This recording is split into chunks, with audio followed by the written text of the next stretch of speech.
모습을 바라보며 함께 걸어가는 길 우리가 바라던 그 길 우리가 꿈꾸던 그 길 선물 같은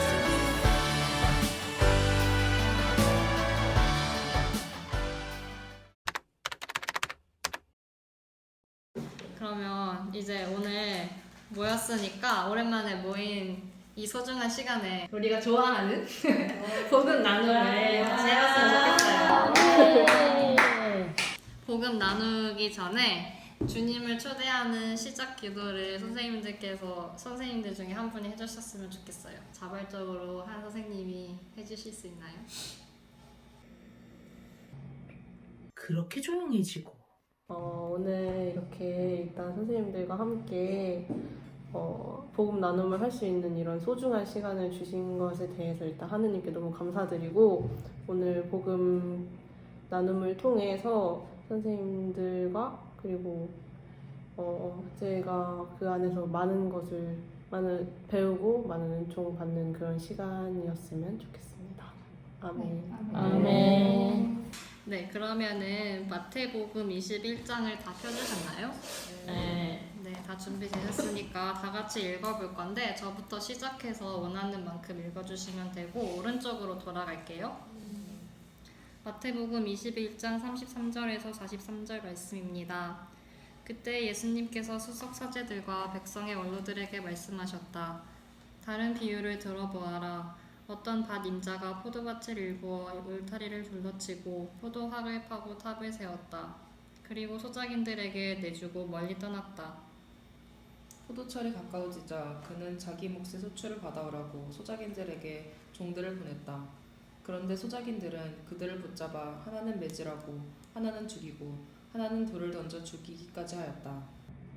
주인이 다시 처음보다 더 많은 종을 보냈지만 소작인들은 그들에게도 같은 짓을 하였다. 주인은 마침내 내 아들이야 존중해 주겠지 하며 그들에게 아들을 보냈다. 그러나 소작인들은 아들을 보자 저자가 상속자다. 자 저자를 죽여버리고 우리가 그의 상속 재산을 차지하자 하고 저희끼리 말하면서 그를 붙잡아 포도밭 밖으로 던져 죽여버렸다. 그러니 포도밭 주인이 와서 그 소작인들을 어떻게 하겠느냐. 그렇게 약한 자들을 가치없이 없애버리고 제때 소출을 바치는 다른 소작인들에게 포도밭을 내줄 것이다 하고 그들이 대답하자 예수님께서 그들에게 말씀하셨다.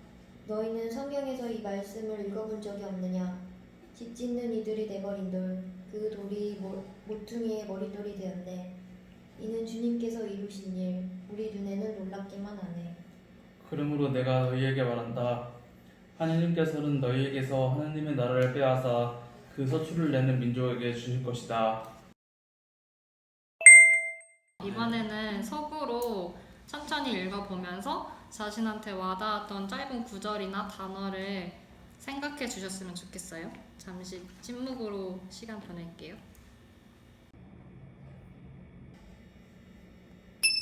다 생각을 하셨나요? 그렇게 조용해지고 그러면 제가 먼저 나눠보도록 할게요.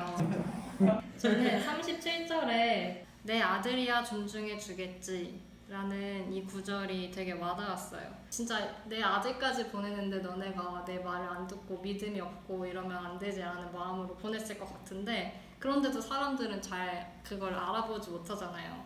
근데 그 마음이 너무 여기에 또 표현이 된 것 같은 느낌이었어요. 그런 마음에서 저는 이 구절을 골랐습니다. 네, 사랑합니다. 감사합니다.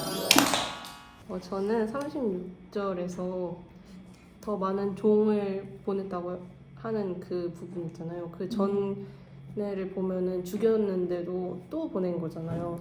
그 계속 듣지 못하는 우리한테 계속 일방적으로 하느님이 뭔가 시그널 같은 걸 보내고 있는데 우리는 그거를 못 듣고 있는 것이 아닌가 하는 생각도 하게 됐고 일상의 한 부분도 굉장히 소중하게 생각을 하고 그 안에 뭔가 뜻이 있을 수 있으니까 내 일상을 함부로 허투루 이렇게 보내지 말자 약간 이런 생각도 하게 됐던 것 같아요. 네, 사랑합니다. 네, 그럼 제가 하겠습니다. 네, 저는 여기 주인은 마침내 내 아들이야 존중해 주겠지 하며 그들에게 아들을 보냈다라고 이 구절을 골랐는데요. 제가 사실 이 구절을 고른 이유는 사실 이 정도가 되면 이 주인이 좀 안일했던 것이 아닌가라는 생각이 좀 들었어요. 사실 이미 사람들이 많이 죽였는데 이 사람들이 근데 이 정도면 사실 좀 경찰을 보내야 되는 게 맞지 않나라는 생각이 좀 들어서 이 구절을 골랐답니다. 네, 사랑합니다.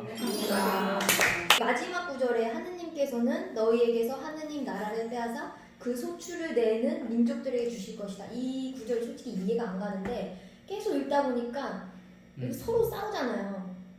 어찌됐든 땅은 하느님께서 주신 건데 계속 싸우니까 이렇게 상부상조하면서 잘 사는 사람들한테 주실 거라는 말이 아닐까 라는 추측을 해봤습니다. 네, 사랑합니다. 행복합니다. 저는 첫 번째 읽었을 때는 저자를 죽여버리고 우리가 그의 상속재산을 차지하자라는 구절이 와닿았고, 두 번째 읽었을 때는 그러므로 내가 너희에게 말한다. 하느님께서는 너희에게 하느님의 나라를 빼앗아 그 소출을 내는 민족들에게 주실 것이다. 이렇게 이게 갑자기 들어오더라고요. 이게 원래 눈에 들어오지도 않았는데 일단 첫 번째 구절을 봤을 때는 좀 반성이 됐어요. 저는 이 구절을 읽고 좀 이득만을 추구하는 모습들, 상속자를 재산을 차지하자 내가 하는 그런 모습들을 보고 되게 인간의 모습을 담은 말씀이 아닐까 생각이 들고, 근데 이렇게 생각하고 나서 이 마지막 구절을 또 읽으면 되게 무섭단 말이에요.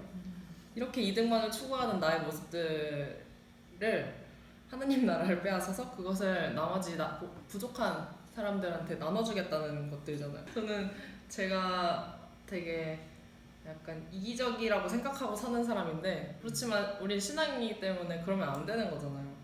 근데 이 구절들을 보면서 그렇게 살고 있는 나를 반성하게 되는 그런 구절이었던 것 같습니다. 사랑합니다. 행복합니다.